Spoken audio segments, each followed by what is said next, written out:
Good morning. Before calling to order today's meeting, as this is the last public meeting of the Council for the month of September 2014, I would like to take this opportunity to recognize Ambassador Rosemary DiCarlo. I and my team are profoundly grateful for her years of service to the United States government, including at the U.S. mission here in New York, and on behalf of the founding principles we all hold so dear and which she tirelessly championed at the United Nations. So, toast, if we could, to Rosemary DiCarlo.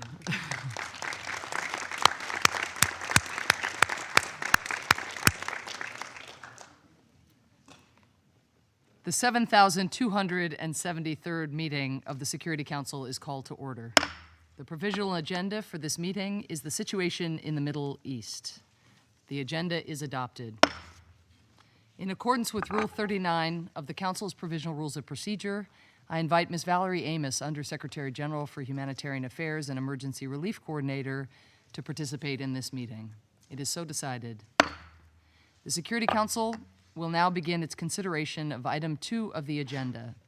I wish to draw the attention of Council members to document S/2014/696, the report of the Secretary General on the implementation of Security Council Resolutions 2139, 2014, and 2165, 2014.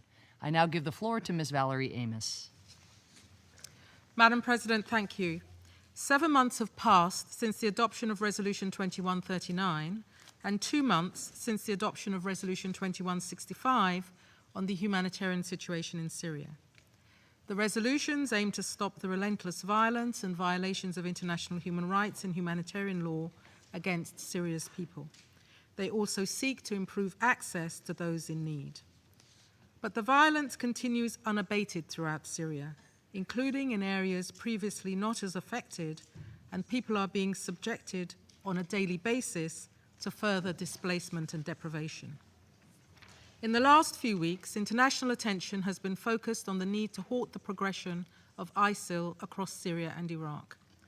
ISIL are accused of beheadings, mass murder, and of sexually enslaving women and girls in areas under their control. There are extremely worrying reports of children being recruited into ISIL forces. Over the past 2 weeks, ISIL forces have advanced in northern Aleppo, and over 160,000 people, mostly women and children, fled into Turkey in just a few days. Their fear was so great that many people crossed heavily mined fields to seek refuge. There is a possibility that tens of thousands more people could be forced out of Syria if ISIL forces continue to gain ground. The other parties to the conflict also continue to show an utter disregard for international humanitarian and human rights law. Violence, including the use of barrel bombs, car bombs, and mortars, continues to cause civilian deaths and injuries. All parties continue to fire indiscriminately on populated areas and on markets and bakeries. Murder, execution, torture, hostage-taking, and other violations of international law continue with total impunity. The government has continued its aerial attacks, including the use of barrel bombs. OHCHR has received information that dozens of civilians were killed in Aleppo from such attacks, including women and children. Government forces also continued their heavy shelling of the Jubar neighborhood of Damascus, reportedly killing civilians. In its latest report, the Commission of Inquiry on Syria states that civilians and civilian infrastructure have been systematically targeted. 9 medical facilities were reportedly attacked in August alone, including 3 which were hit by barrel bombs. Armed opposition groups have fired on government-controlled territory. Extensive shelling of the Al-Qa'idiyah residential and commercial area of Aleppo City in early September killed at least 8 civilians, including women and children. 9 days ago, mortars fired into government-controlled areas landed near 2 schools and a playground. 4 people were killed and 33 injured. Madam President, I have reported to this Council in the past the devastated consequences of this cycle of violence and destruction on Syria's people. Those who can flee. More than 3 million Syrians have registered in neighboring countries as refugees. The numbers who have left is far higher than that. Lebanon, Jordan, and Turkey are hosting millions of refugees and the displaced, stretching the resources of their communities and their national economies to the limit. Those who cannot flee remain. The whole population is affected by the loss of essential infrastructure and degradation of basic services. Millions are short of food, of medicines, and almost 3 million children are not in school. 11 million vulnerable people inside Syria require urgent humanitarian assistance, and of those, 6.4 million people are internally displaced. Many have been displaced several times. Sustained access to provide the most basic assistance to some 4.7 million people who have been hard to reach for months, some for years, continues to be a major challenge. And a further 241,000 people are deliberately besieged, mostly by government forces, and are denied assistance. Each month that passes sees more people denied their basic human rights. Intense fighting and shifting conflict lines continues to make the delivery of aid difficult and dangerous. The parties to the conflict continue to put obstacles in the way of the sustained access that humanitarian organizations require. Nearly 600,000 people in the two governorates of Deir ez-Zor and Raqqa could not be reached by the World Food Programme last month due to ongoing violence and the presence of armed groups. It is the third month in a row that WFP could not reach people in need in Deir ez-Zor. Parties to the conflict also continue to block aid deliveries to areas outside of their control. This includes armed opposition groups in Aleppo Governorate, which have prevented aid from being delivered to areas under the control of ISIL. The government continues to use administrative procedures to hinder the rapid and sustained delivery of aid. While the changes introduced by the government on loading plans and imports from official entry points are welcome, the process for deliveries to hard-to-reach areas remains far too cumbersome, and the centralization of approval for deliveries continues to hamper our operations, as does the need to negotiate delivery routes once approval has been received. And aid workers trying to get life-saving assistance to people continue to face grave danger. David Haynes was the 63rd humanitarian aid worker to be killed since the start of the war. Madam President, despite the dangers, the United Nations and partners continue to reach millions of people in need. Last month, the World Food Programme and partners delivered food for more than 4.1 million people.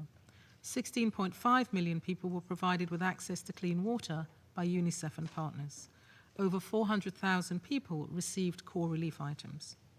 With the support of the governments of Turkey and Jordan, implementation of Resolution 2165 has helped us to deliver food for 144,500 people, health support for 151,000, and other basic assistance for 315,000 people through additional cross-border operations, complementing the work of NGOs that have been operating across borders not controlled by the Syrian government for many years.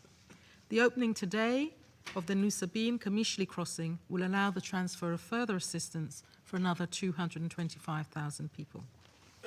The humanitarian community has developed an integrated plan, initially for 4 governorates, Dara, Kenitra, Aleppo, and Idlib, that covers food, health, shelter, and water and sanitation needs, and coordinates the work of all humanitarian actors, UN agencies, and NGOs.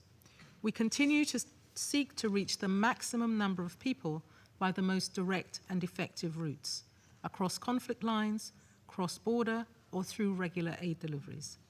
This approach ensures complementarity of effort and builds upon current operations. Despite the modest progress, sustained pressure on all parties to ensure that they respect and implement Resolutions 2139 and 2165 is crucial. We also need your financial support. I welcome the more than $1 billion pledged last week for our response efforts in Syria and neighboring countries, as United Nations and partners have already been forced to cut back on critical aid. Without additional funds, the World Food Programme will be forced to end its operations completely within 2 months. Rations have already been cut in order to continue to reach as many people as possible. Winter is fast approaching and vital supplies are needed to protect people from the cold. Neighbouring countries also need urgent support so that they can continue to shelter millions of refugees. But most critical of all, the violence that has already killed over 190,000 people must stop. Thank you. I thank Ms. Amos for her briefing. Before inviting council members to informal consultations to continue our discussion on this subject, as this is the last scheduled meeting of the council for the month of September 2014, I'd like to express my sincere appreciation of the delegation of the United States to all the members of the council, especially my colleagues, the permanent representatives, their respective staff, and to the Secretariat of the Council for all the support that they have given to us. It has been a busy month, and one in which we rallied to consensus on several important issues within our purview. We could not have done it alone, and without the hard work, support, and positive contributions of every delegation and the representatives of the Secretariat, as well as all the relevant conference service officers. As we end our presidency, I know I speak on behalf of the Council in wishing the delegation of Argentina good luck in the month of October. The meeting is adjourned.